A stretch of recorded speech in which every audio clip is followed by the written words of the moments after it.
All right, y'all, we back with another reaction right here on AVP Reactions, and right now they are saying Kanye West got a factory reset, man.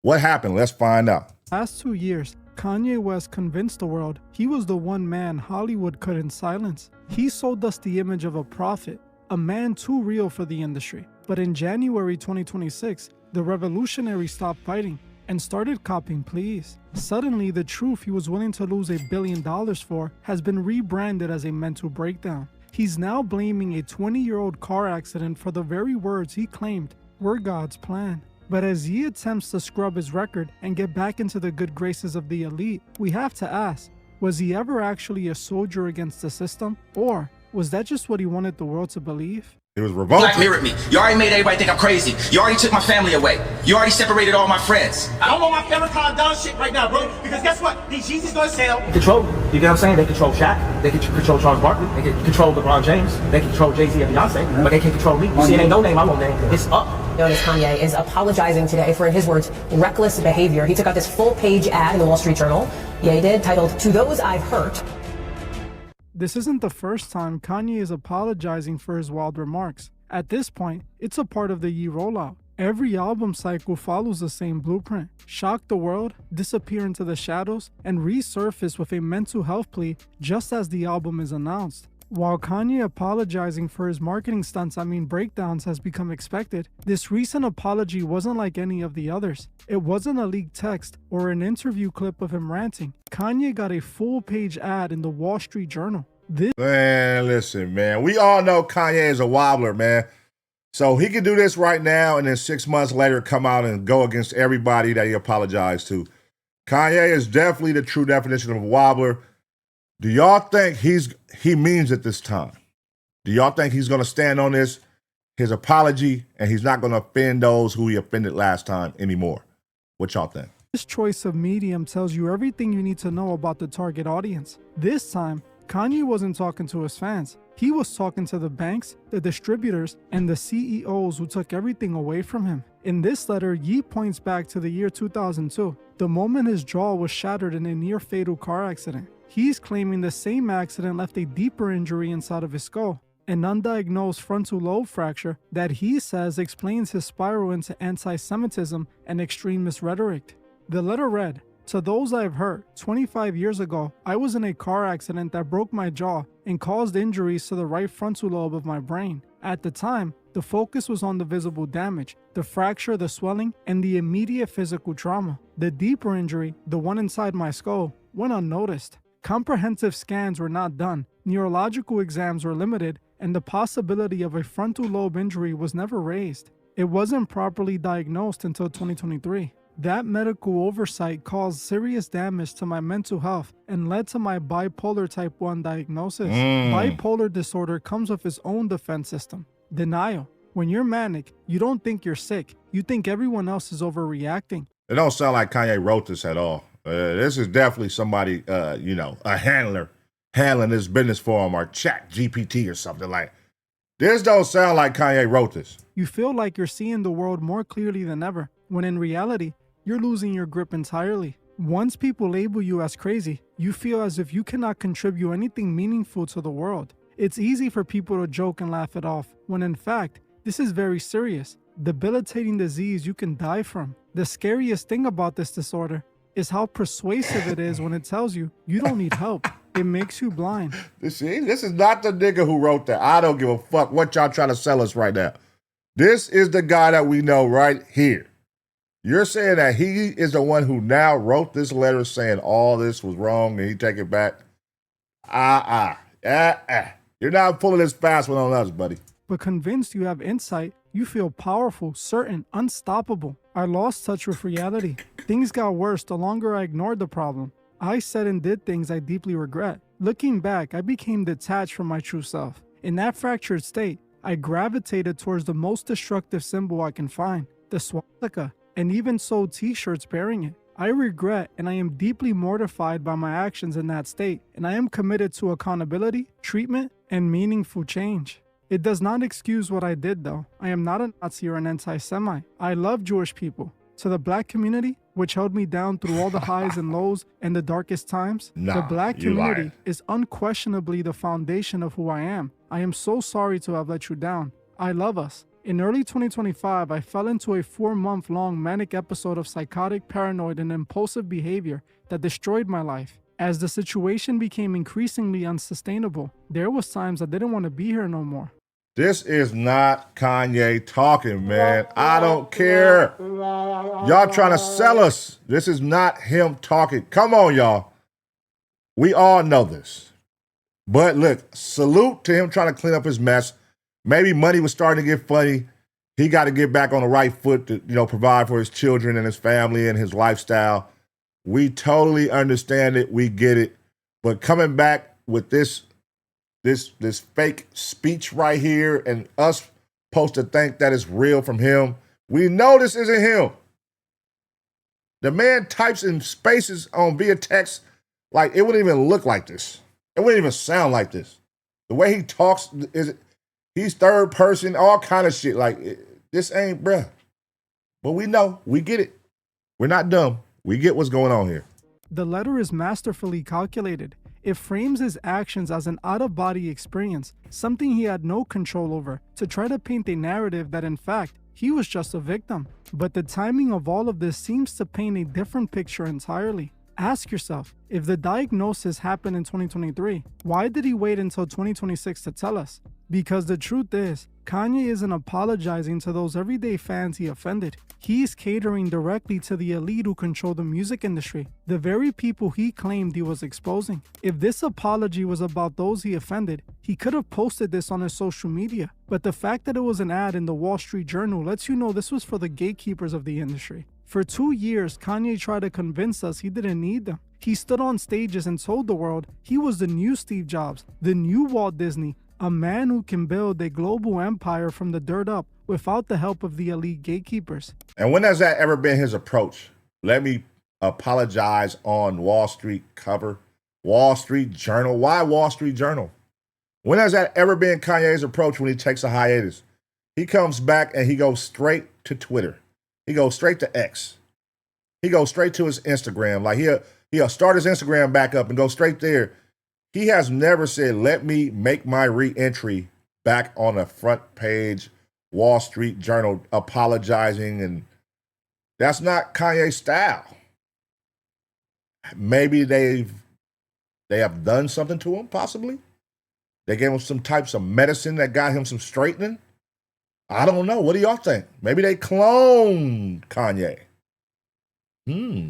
What could it be? He released Donda 2 on a $200 plastic puck called the Stem Player. He sold $20 jerseys on his website. He claimed he was finally free from the contracts and the industry handlers, but he didn't make it out of the building before he started copping pleas. While Kanye going independent sounds like the shift the industry needs, in reality, he can't exist without the elite handlers. Kanye is an industry puppet. He will always be an industry puppet. Without the industry controlling him, he's bound to crash and burn, just like we witnessed over the past few years. While Kanye began his Christian era and followed it with his rebellious era, I honestly believed it was all a plan and Kanye was being used to break into the Christian world. I felt that all of this was a giant act, and I believe I was proven right by the many stunts he pulled throughout the years. But as long as this PR stunt lasted, I started to believe Kanye likely had other intentions with his move. He was trying to mobilize his fans and use them for something else entirely. It seems he was trying to free himself from the contracts that owned him and become independent so he could be the only one who profits from Kanye. The only problem is, he had to destroy his career and credibility so the record labels would finally release him. And drop Kanye him. came up with the perfect plan. He was going to get himself canceled, so the labels would have to drop him to distance themselves. Kanye also knew that once the labels turned on him, he would lose all his connections. So he creates this entire prophet hero persona to make it look like he was being silenced for exposing the industry. This way, his fans would be tricked into supporting him even harder because they see him being silenced by the industry. Kanye. Which do y'all believe? Do y'all think he did that purposely? Or do y'all think that was a mental lash out? Are y'all buying that Kanye did that purposely so everybody would get mad and release him of the contracts and the deals he was in so that he could own everything 100% again and take back the rights to everything? Or do y'all think it was some mental shit? And it just so happened that storyline is fitting, but it's not the truth. Which one do y'all think? He thought he was going to get kicked off the labels but keep all the fans who would buy whatever he sells them. He thought it was the perfect plan. When he got kicked off the labels, it sounded like a victory to him, until the elite vanished him from the system he so heavily relied on. He lost his label support, he lost his access to the big brand sponsors, he lost his playlisting, and most importantly, he lost his big machine marketing. Kanye was stripped of everything that made him Kanye. When the fans didn't support him like he expected, he knew he had to find his way back to the puppet masters. So what did he do? He ran back to the record labels. On January 29, 2026, it was confirmed that Kanye had signed a massive distribution deal with the independent music giant Gamma to release his next album, Bully. But I didn't know he signed. Okay, so he signed a new deal for Bully. Is Gamma the one that's owned by Larry Jackson?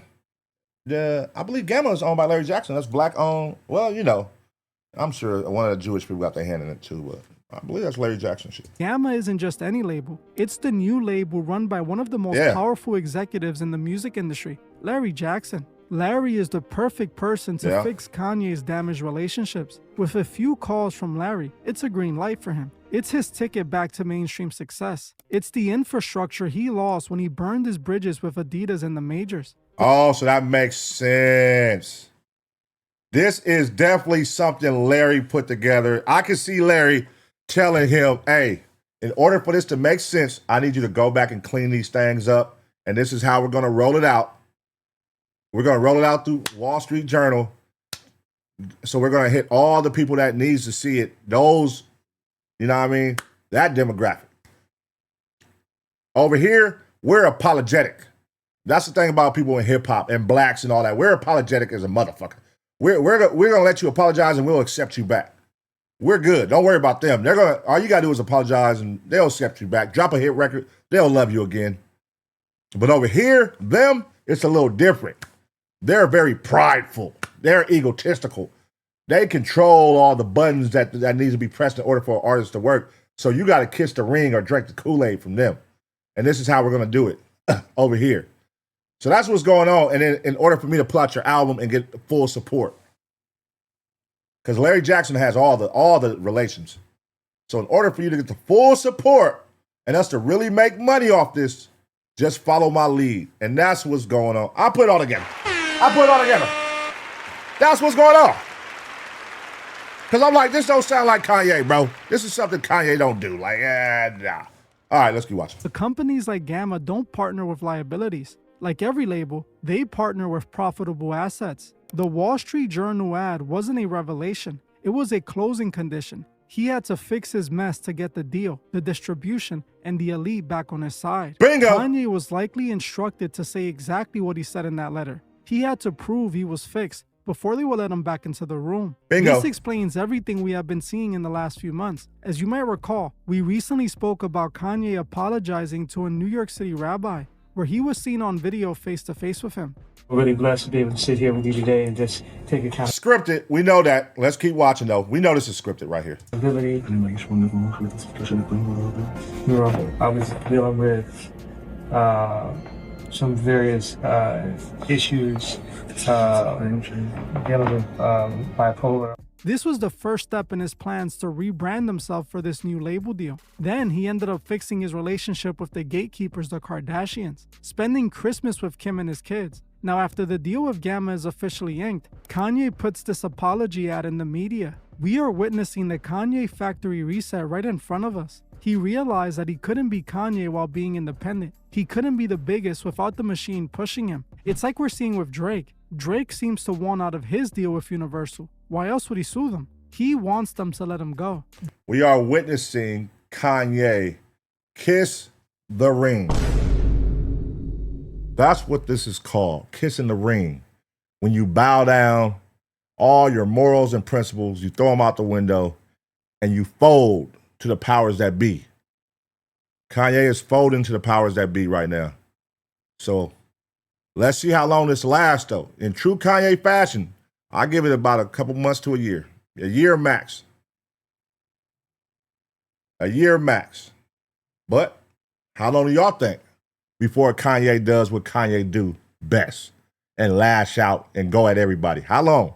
But unlike Kanye, he isn't willing to destroy everything to get there. Drake isn't saying insane things to get himself canceled. Instead, he's trying to use the courts to get out of his contract. It seems that Kanye learned his lesson this time around. Now ask yourself, is this the story of a man who was dealing with a breakdown the only way he could? Or is it the story of a man who tried to play his fans as fools? For 2 years, we watched the independent Kanye experiment. We watched him burn every bridge, insult every gatekeeper, and declare himself the only man Hollywood couldn't touch. But in 2026, Kanye fully gave up that fight and gave into the industry. Kiss the The ring. revolution is officially over. The prophet didn't win the war. He just negotiated the terms of his surrender. Kanye An all-star staff and a 7-figure deal. Kiss the ring, man. I'm back. I'm back in position. I'm going to play the game the way you guys want me to play the game. I took a major, huge loss these last 2 years. I'm ready to be back at you guys' services. What do I got to do? I'll shut the fuck up and I'll follow your lead. And that's what's going on right now. That's what we are witnessing with Kanye West, man. That's what we are witnessing. Is he wrong? Is he wrong? I want you an honest opinion. Is Kanye wrong? Do you feel like he's turning his back on what made us love him? The rawness. You know what I mean? The unfilteredness. You know what I mean? Let me know. West hasn't been healed. He's been factory reset. At the end of it all, he's back exactly where he started. Just another puppet of the industry.